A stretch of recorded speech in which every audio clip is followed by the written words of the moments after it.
Hello, listeners. Walter Klondike here with a bit of a different broadcast. I recently had a bit of excitement at a funeral in Spain, and upon returning, my friend Sullivan insisted I share the recordings from the journey. I was hesitant at first, but after she said she would sponsor the broadcast, I figured why not. So here is what we're calling Out of the Outpost. It all started with a phone call from an old friend.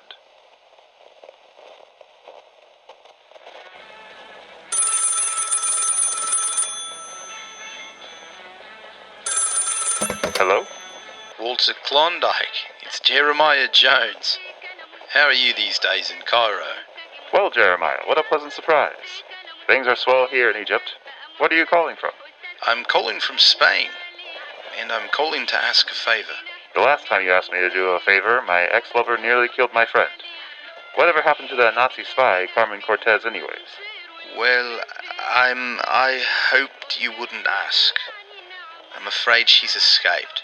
What? Escaped? Of course she escaped. She'll only cause trouble if I cross paths with her, Jeremiah.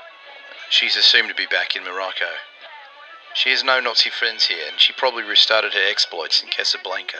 Perhaps, but I must say I'm left uneasy at the thought of assisting you knowing she could be out there. I know, and I understand, but this is important, Walter. It is for the Allies. Darn it, Jones, you know I can't say no to helping take down the Nazis. What sort of favor do you have in mind for me this time?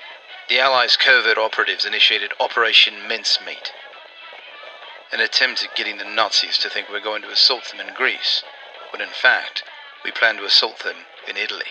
How are you pulling off such a ruse? With a cadaver. A cadaver? You mean a dead person?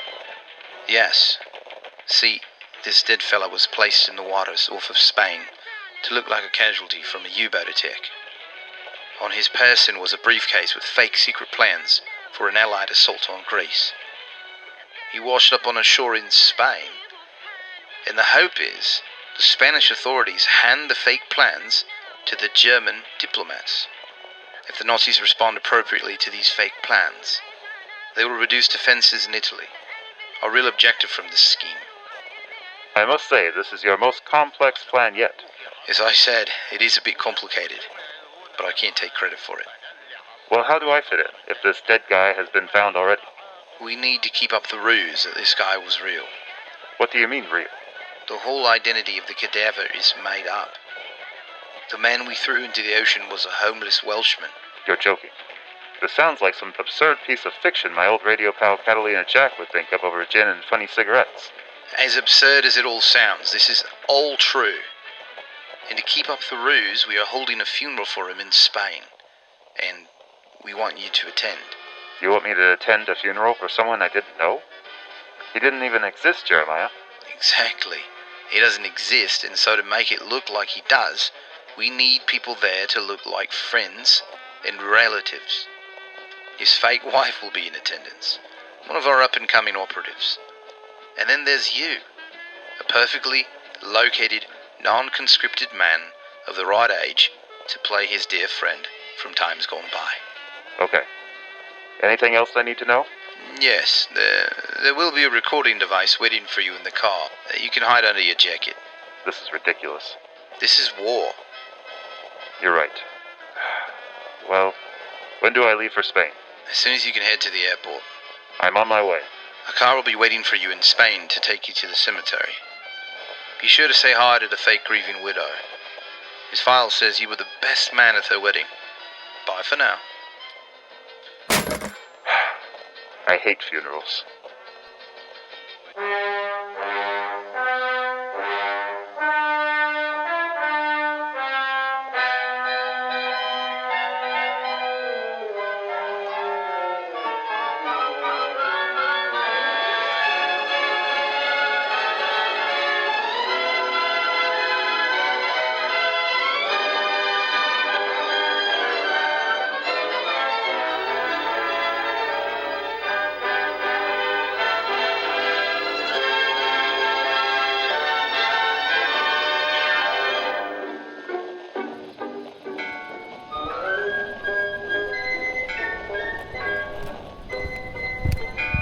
Testing.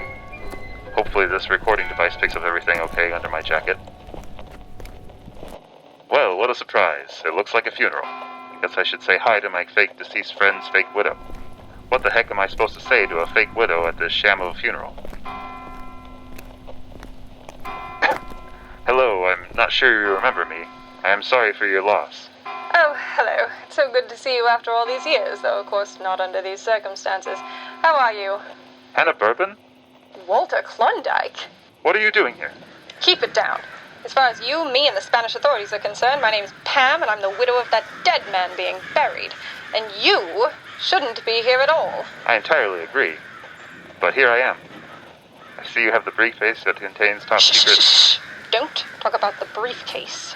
Goodness, what was Jeremiah thinking sending you in for this? In fact, you being here puts us both in danger. I need to leave now, and I suggest you do the same. Hannah, wait. I haven't seen you in years. Hang on, you can't just get up and walk away from your husband's funeral down some obscure, narrow alleyway. Fake dead husband. And if you're going to follow me around and call out my name, at least call me by my fake name. I can't have people in Spain knowing my name is... Hannah Bourbon. Well. I knew I was expecting someone with a briefcase, but I didn't expect to see you running down this narrow alleyway. Trying to keep those top secret plans from the Nazis, are you? Ah, Carmen Cortez.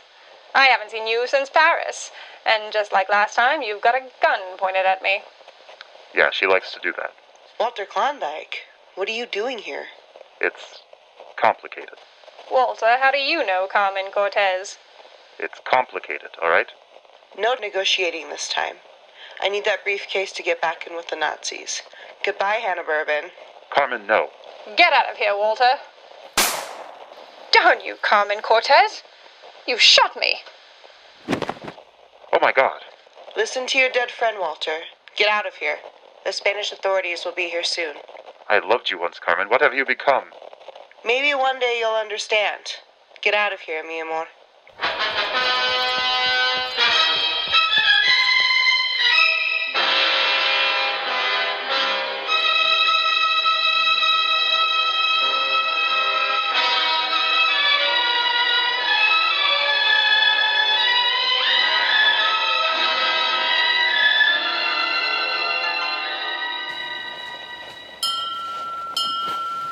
Well, hello, listeners.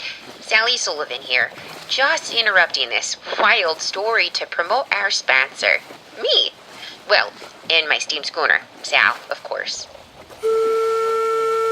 Because without me telling him to do it, Walter would never share the story of wartime espionage. So, if you need a ride down the Nile or some cargo delivered, remember old Sally Sullivan's Freight and Ferry.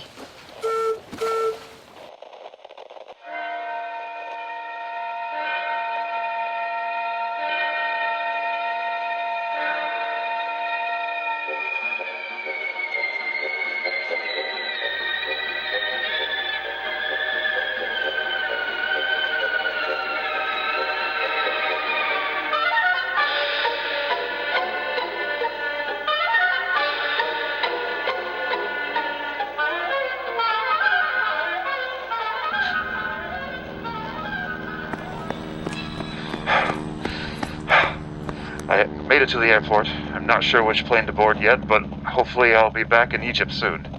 I'm so confused.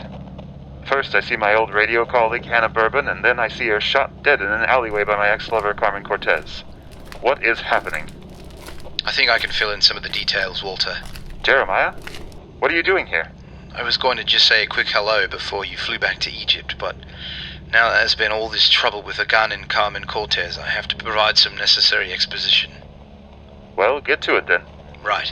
We were not expecting Carmen Cortez here today, and for that I am sorry. And for the death of your friend, I can't be sorry. What do you mean you can't be sorry? My friend is dead in an alleyway. I can't be sorry for her death, because she's not dead. You're going to need to explain all of this a lot better. I think Hannah will be a better person to explain everything. Give Val and Sal my regards back in Egypt.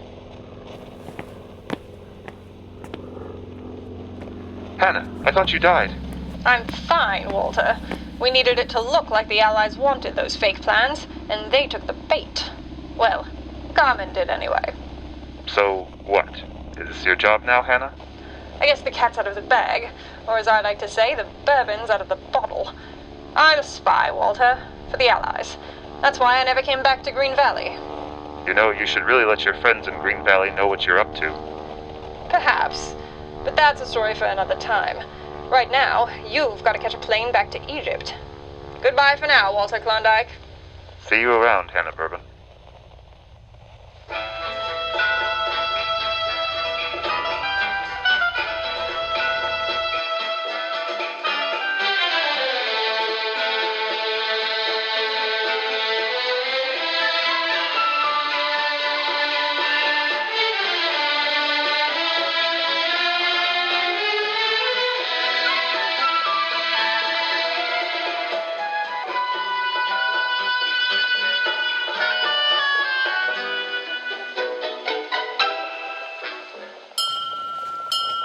See, Walter? I told you the story was worth your time. Unexpected characters, gunshots, and everyone ends up safe and sound. Well, except for that cadaver who they buried in Spain. Well, anyways, remember to use Sal's freighting charter the next time you need to go somewhere new. For now, this is Skipper Sally Sullivan saying bon voyage.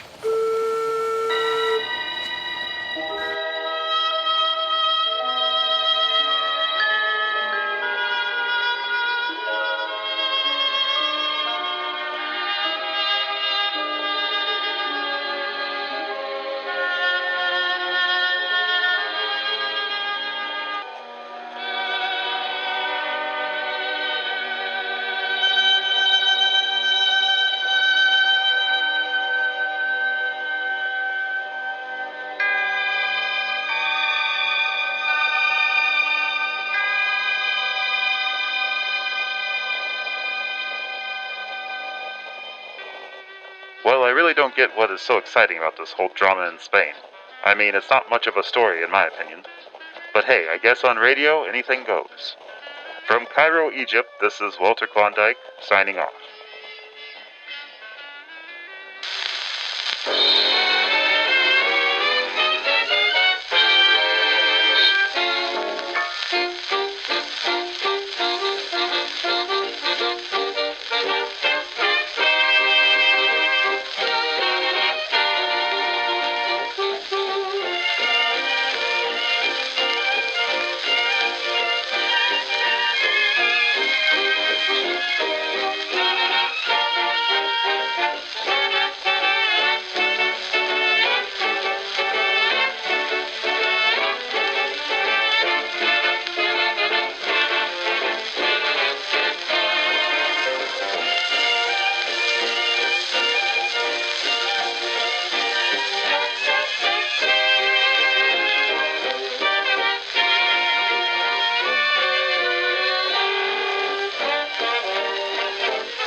Was looked on as something shocking. Now heaven knows anything goes.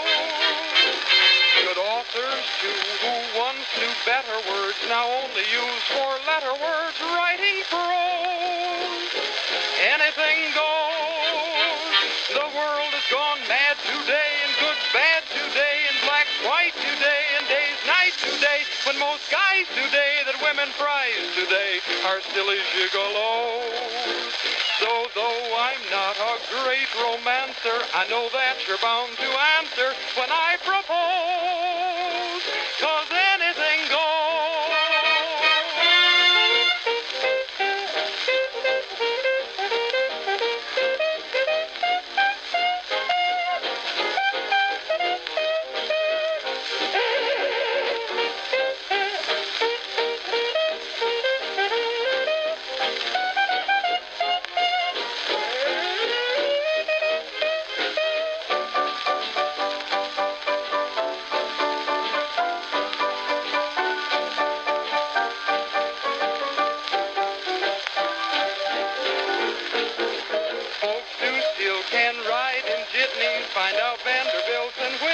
like baby clothes.